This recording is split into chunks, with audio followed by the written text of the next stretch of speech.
How far can a lie be carried on, as today's story shows, quite long when it involves a family member? The worst is when this familial bond is abused for selfish purposes, for sometimes it destroys destinies down to their foundations. On May 10, 2003, Joey Fulgham failed to show up at the air show he was eager to attend. The following day was Mother's Day, another significant event he ignored, though he had always congratulated his loved ones and spent time with them before. After these two incidents, the relatives of the man realized something was wrong. His mother and sister went to his house and saw a horrifying sight. Joey lay face down on his bed with a huge hole in his head, obviously from a gunshot to the back of the head. The family immediately reported the gruesome discovery to the emergency services, 911. The police officers arrived at the scene and began investigating. They first spoke with the mother and sister of the deceased, who had discovered the body. They were very distraught but answered the questions quite appropriately. In their opinion, only his wife, Kristi, with whom he had a complicated relationship, could have killed the man. Kristi did not hide her affairs and dreamed of getting rid of her annoying husband. This led investigators to the main suspect, who was not at home. The police found Kristi at her mother's house in the neighboring small town of Little Rock. When questioned, she acted as if she knew nothing about what had happened. When the investigators told her about the tragedy, she started crying and mourning the loss of her husband. The police found nothing suspicious in her behavior and continued to gather evidence. It was only later that the real case against Kristi came to light. However, before she was arrested, she and her paternal half-brother voluntarily went to the police station in Starkville. In the sheriff's office, 27-year-old Kristi told the police what had really happened. According to the young woman's confession, her 13-year-old half-brother Tyler was visiting the family home on the morning Joe was killed. There was a serious conflict between the couple during which her husband raised his hand against her. According to Kristi, her brother was angry about his behavior and wanted to protect his sister. Of course, he was physically unable to deal with an adult man alone, so he thought of another way out. Tyler took a rifle and shot the sleeping man in the back of the head. At the same time, the investigators also questioned Tyler. They began talking to the boy without an adult or lawyer present, which was obviously a violation and later played a role in the case. The boy's mother was informed of the incident and immediately came to the station. Initially, the teenager denied being involved in the murder, but then his statement changed when his sister entered the room and gave a sign. The boy repeated his sister's story, but with new details. He confessed that he and Kristi had sneaked into the bedroom in the early morning hours, pulled the trigger of the rifle, and shot their husband. This was a real shock to the mother when she heard the confession. She literally fell to her knees and cried. It was clear that the 13-year-old could not have committed the act alone, as the child simply did not have the strength to handle a weapon properly. According to the student's statement, he really could not pull the trigger himself and therefore needed his sister's help. In this way, the police obtained a confession, and the boy was considered the initiator of the act and his sister as an accomplice. According to Tyler, he had previously given his sister the murder weapon. It was an old family rifle of caliber .22, which Kristi had asked for a few weeks before the act. The sister had been afraid of the big dog that constantly ran into the couple's garden and wanted to be armed to protect herself and the children. Tyler, of course, did not want Kristi and her children to be injured, so he willingly handed over the shotgun. Still, the schoolboy complied with her request. He had always been very fond of animals and had even fed stray dogs. That's why he literally begged Kristi not to kill the dog. She finally convinced the student that she would simply shoot into the air in case of danger from a dog, just to scare away the annoying animal. Tyler was convinced that the weapon would not work at all. In his opinion, it was a very old rifle that had been gathering dust in the attic for years. For over a year, he and his friends had tried to make it functional again because the weapon was damaged. He had never managed to repair the family heirloom, which the young man wanted to use for sport shooting, so he was sure it was not dangerous. On the eve of the act, a Friday, it was Tyler's sister who was supposed to pick him up from school. However, she was out with her lover, Keel, and so preoccupied with the new man that she forgot the time. She arrived a few hours late to pick up her brother, picked him up, and brought him to her house. After returning from school, the sister took Tyler to the garden to test the rifle. The young man's suspicions were confirmed in the backyard. Just a day before the murder, the rifle had not fired. Afterward, Kristi stored the non-functioning weapon in the trunk of her car. The teenager knew it was there. Something about the student's story did not match his sister's version. He was confused about how they stood during the shooting and how they held the weapon. Despite his confession, the description of the murder seemed far-fetched, and several facts did not match the words of the young man. After the confession, the young man contacted the investigators a few days later. He wrote a retraction of his earlier statement. According to the student, he took the blame because he wanted to protect his half-sister. He believed that because of his age, he would not go to prison himself and therefore willingly took responsibility. As a result, he now faces a life sentence. The young man expressed a new version of the events. According to him, the 13-year-old Tyler was on his way to his father with his older half-sister on May 10, 2003. The night before, he had stayed at his sister's house. On Saturday morning, Tyler was woken early by his sister's alarm to get ready for the trip. The teenager got into Kristi's car, and his sister asked him to wait with her daughter. They sat in the car for about 5 minutes. The young man was just tuning the radio when he heard a loud bang from inside the house. He still thought the rifle was in the trunk of the car, so he did not pay much attention to the noise. Kristi had a cat that often knocked various objects down, so they broke. So, the student thought it was the same this time.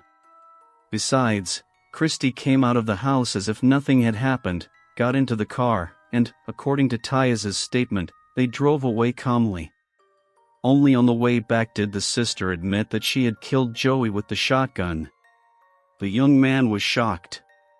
Kristi cried and pleaded with her brother to save her from the death penalty, whereupon he promised to take part of the blame, although he did not realize what punishment he would receive.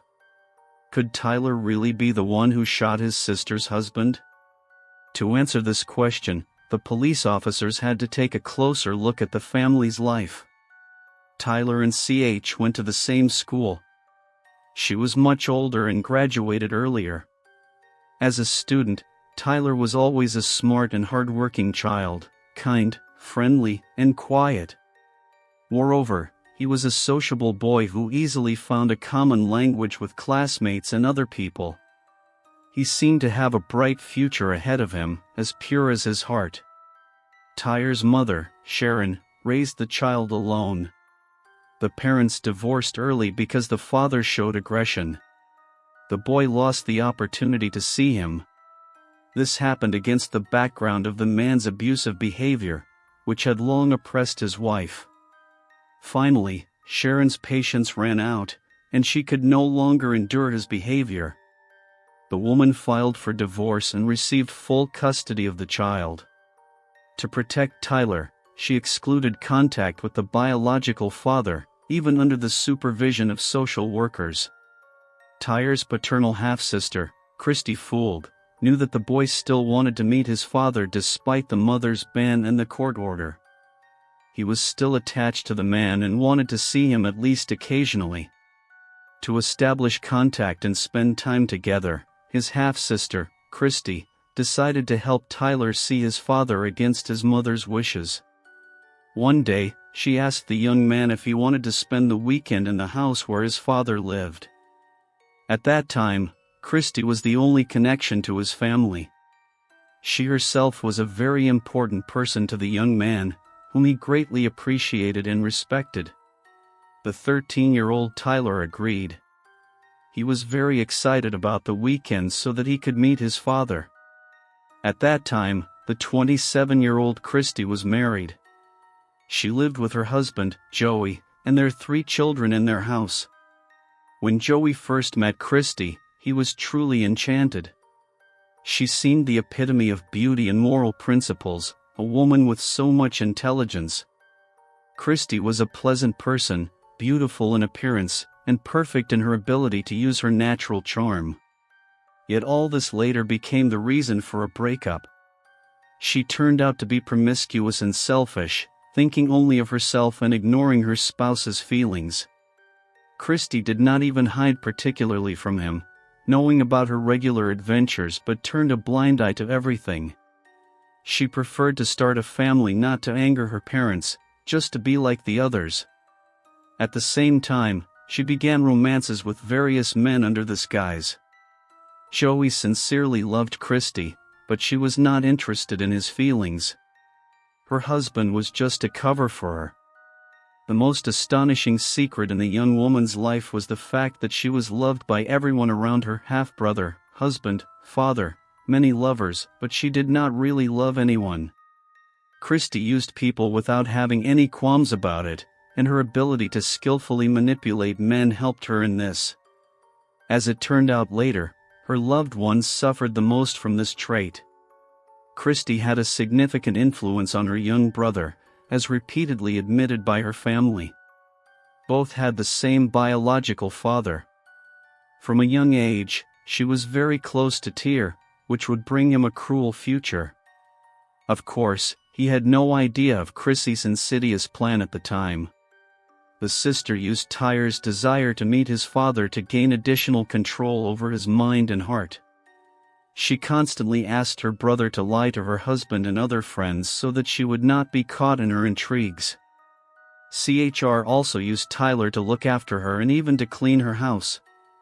Once, Kristi tried to convince her brother that she would be a better guardian for him than his own mother, but Tyler was not deterred by these plans. He could not abandon his mother. In fact, Tyr's mother had long suspected before the events in question that Kristi was mentally ill. She behaved like a manipulative person, became increasingly angry and aggressive, and snapped at relatives over trifles. All this happened spontaneously and could not be controlled. Naturally, her relatives long attributed this to stress or other usual reasons. Unfortunately, the reality was much worse. The young woman became angrier, and the culprit of all her problems was her loving husband, Joey. Nevertheless, her mother did not forbid Tyler to communicate with his sister. They were very close, and it seemed that despite her strange behavior, she posed no danger. Both involved in the murder were arrested and charged with murder, a crime punishable by death under Mississippi law. According to the judge's ruling, the young man was tried as an adult because of the severity of the crime. However, due to his young age, he could not be sentenced to death. Therefore, it was expected that the teenager would receive a life sentence without parole. At the same time, Kristi faced the lethal injection. The trial against Tyre Edmonds began on July 20, 2004. It was a high-profile and widely watched case, for the main character of the brutal massacre was a 13-year-old student. The teenager was defended by one of the best lawyers in the state. He was convinced that his client's initial confession was a lie made under pressure from his older sister. The defense also believed that the confession had been coerced by police pressure. The child admitted that he had been very scared during his interrogation, especially since he was initially questioned without his mother and his lawyer, which constituted a violation. The only physical evidence in this case, apart from the bullet, were Kristi's fingerprints on the porch and the motion detectors of the lamp. The lamps were turned off at the time of the murder, probably to avoid attracting the attention of the neighbors. Kristi's fingerprints were also found on the weapon.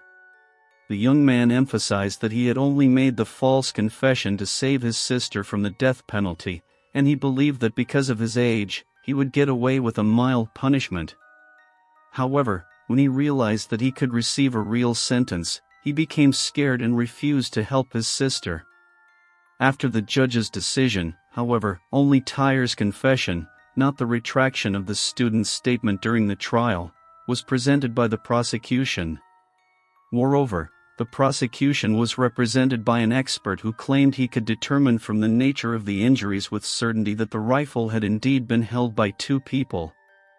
As a result, the expert could not convincingly explain how he came to this conclusion. Despite the absurdity of this statement, the expert's words played an important role at the hearing. The jurors were shown a video of the young man's confession, and the statement of a respected expert with extensive experience as a forensic scientist was played. No further arguments were presented. The jurors deliberated for about 5 hours before reaching their decision. The defense was sure that the young man would be acquitted due to the weak evidence. Nevertheless, on July 24, 2004, a 15-year-old student was found guilty of murdering Joey Fulgham. The young man was sentenced to life imprisonment. After the verdict was announced, the defense immediately filed an appeal. He did not stop fighting for justice and tried to obtain a review of Tyer's case. Indeed, numerous errors in the work of the investigators were identified. The prosecution relied only on circumstantial evidence, and the most important evidence was the young man's own confession.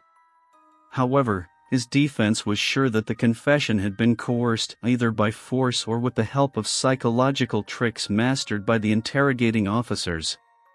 Since it was a minor, namely a schoolboy, the officers had more influence on the child who was left alone with them.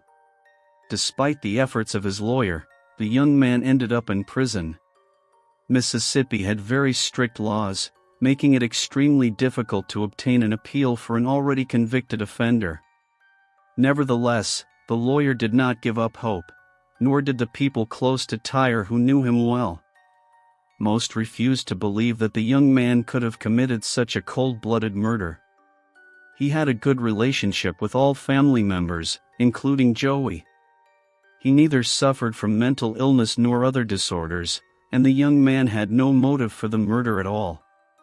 Kristi's story sounded long-winded, and many were convinced that the student's conviction was the result of a miscarriage of justice and his confession the result of manipulation by his half-sister.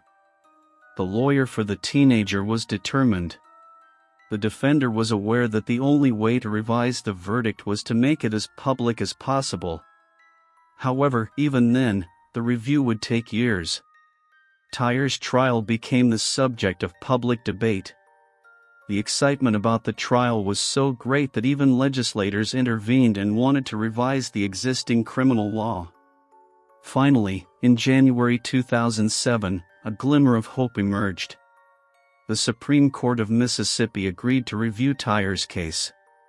Finally, the defender managed to attract the attention of the court system. At that time, the teenager had already spent almost 4 years behind bars. The main problem was the statement of the expert who convinced everyone that two people were holding the rifle. In fact, he could not determine from the bullet's trajectory how many people were holding the rifle when the shot was fired. His statement was refuted by other experts and classified as biased. Afterward, the Mississippi prosecution was in a quandary, as it had no other evidence. The prosecution offered Tyer a deal, which would have made the case much easier and reduced the sentence. The young man might even have been released from prison directly, as he had already served a sufficient sentence. However, Tyer did not want freedom in this case, but basically to prove his innocence. Of course, there was a small risk that the young man could be found guilty again and the life sentence confirmed. Despite this possibility, the young man rejected the offer of the prosecution. He claimed he was innocent and did not want to take responsibility for someone else's crime. On October 28, 2008, Tyer's retrial began. His lawyer saw the case as a personal battle. In his opening statement, the lawyer emphasized that the 13-year-old boy had been charged as an adult criminal. Many mistakes had been made during the investigations. The police officers had not respected the child's rights during the interrogation. Moreover, the law enforcement authorities immediately focused on proving the student's guilt after the confession but did not even try to verify his statements. At the same time, there were significant discrepancies between the confession and the evidence, and the investigators recognized these inconsistencies. The authorities had only circumstantial evidence, some of which completely contradicted the young man's statements. To confirm his statements, the defender called the young man's sister, Kristi Fulgham, to the stand, as he believed this was the best way to refute the prejudice.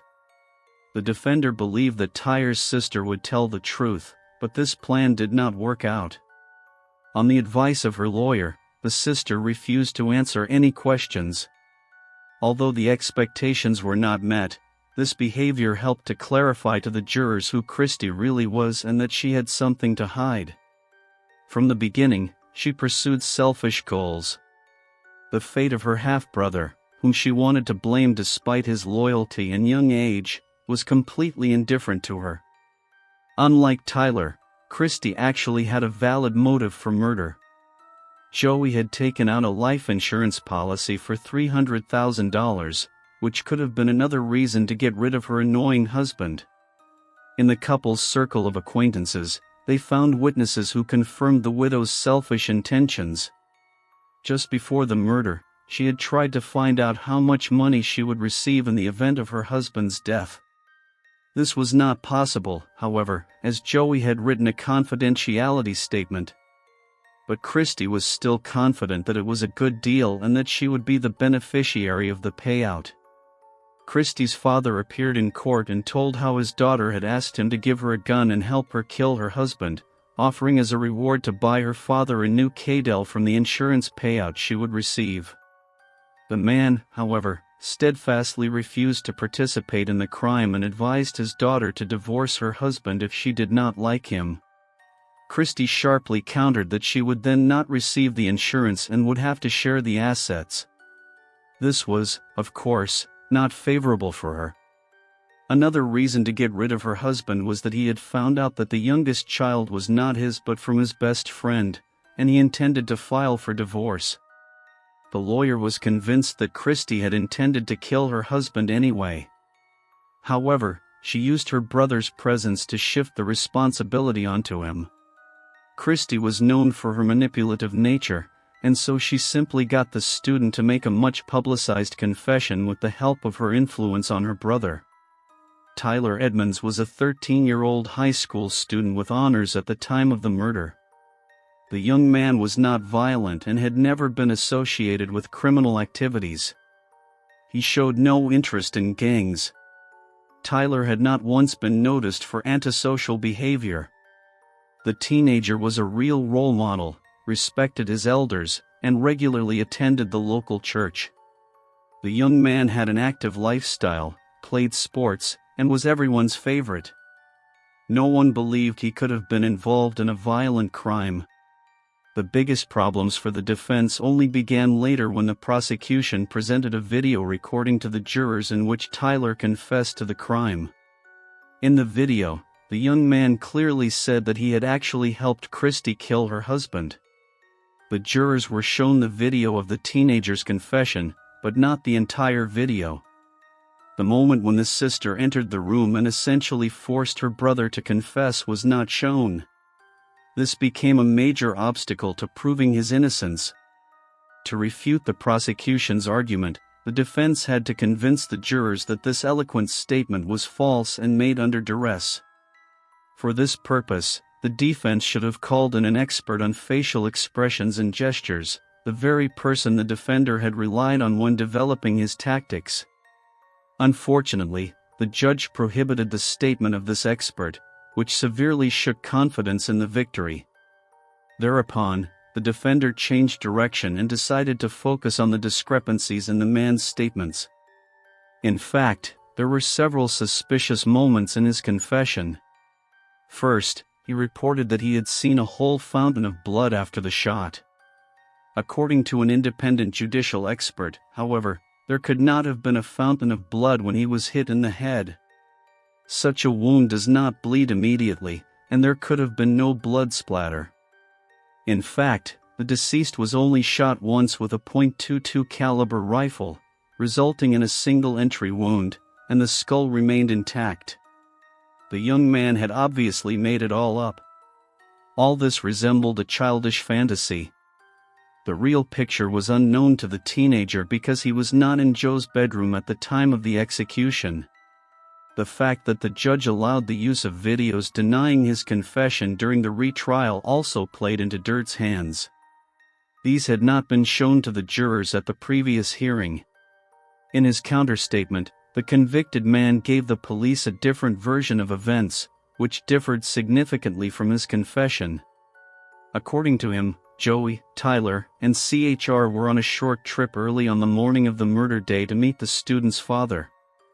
The young man sat in the car when he heard a suspicious noise in the house. However, he did not bother to check what had happened. Kristi left the house very quickly. They made the trip, and on the way back, the sister confessed to the murder of her spouse. Moreover, Kristi immediately began asking her brother to take part of the blame for the massacre. She believed this would help her escape the death penalty. Her sister was completely indifferent to the fate of Tyler, who had not even finished school. Tyler agreed because he wanted to help her and protect Kristi. On October 31, 2008, the last day of Tyler's retrial arrived.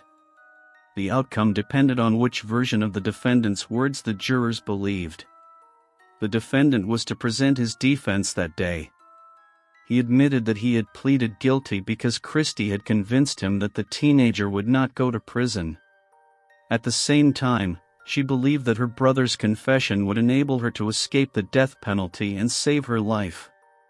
According to the teenager, they agreed that Kristi would signal him to take the blame for the act, but they did not discuss what the signal would look like. He received it as CHR entered the interrogation room after the murder and sat next to him. She took the young man's hand and gave the signal. But the brother did not take full blame as Kristi wanted. When asked about their joint involvement in the case, Kristi, as it turned out before she gave the signal in the next room during the interrogation, initially claimed there had been an accident in which her husband was seriously injured and killed. However, under police pressure, she gave in. She decided, however, to drag her brother down with her. After the closing arguments of the prosecution, the defender also gave a closing statement. In his opinion, the prosecution had really no evidence besides the confession of the 13-year-old child that directly linked him to the murder. At the same time, the defender doubted that the words of the child, who was obviously under pressure, could be taken seriously. The wait for the verdict of the jurors seemed to last an eternity. When the jurors returned, the men and women declared that the 19-year-old Tyler was innocent. After 5 years in prison, the wrongfully convicted young man was finally free. For the family of the deceased, however, the question of justice remained open. Joey's parents just wanted to know the truth. They were no longer interested in revenge or in punishing someone for a murder. All the mother and father wanted to know was what exactly happened on that fateful day. After his release from prison, Tyler returned to his normal life. He completed college and earned a medical degree. The young man made sure to obtain a higher education in the chosen profession. Afterward, the young man left Mississippi and moved to Florida, where no one knew him, and lives there to this day. In many interviews, the wrongfully convicted admitted that the consequences of the false accusations still haunt him. It is impossible to forget the 5.5 years in prison that ruined his life, but he could get used to normal life. After the incident, Tyler concluded that police officers should not only make video recordings during a limited period of interaction with suspects when it suits them but continuously so that all details are visible. Moreover, children should only speak to the police in the presence of a parent and a lawyer so that they are not pressured. In many states, children can only speak to police officers in the presence of their parents. However, this is not an effective measure to protect teenagers, for not all parents are familiar with the criminal code and their rights. There are many cases where these basic, seemingly self-evident rules are not followed. Therefore, involving a lawyer is quite an appropriate measure. After the retrial and acquittal of Tier, prosecutors became interested in the activities of the forensic scientist Stephen Henn, who insisted that he had determined from the trajectory of the bullet how many people were holding the rifle. This publicity-grabbing statement called into question the competence and objectivity of the specialist. Other cases in which he had appeared as an expert were analyzed. It turned out that in at least 2 controversial cases, the decision had also been based on the questionable conclusions of the expert.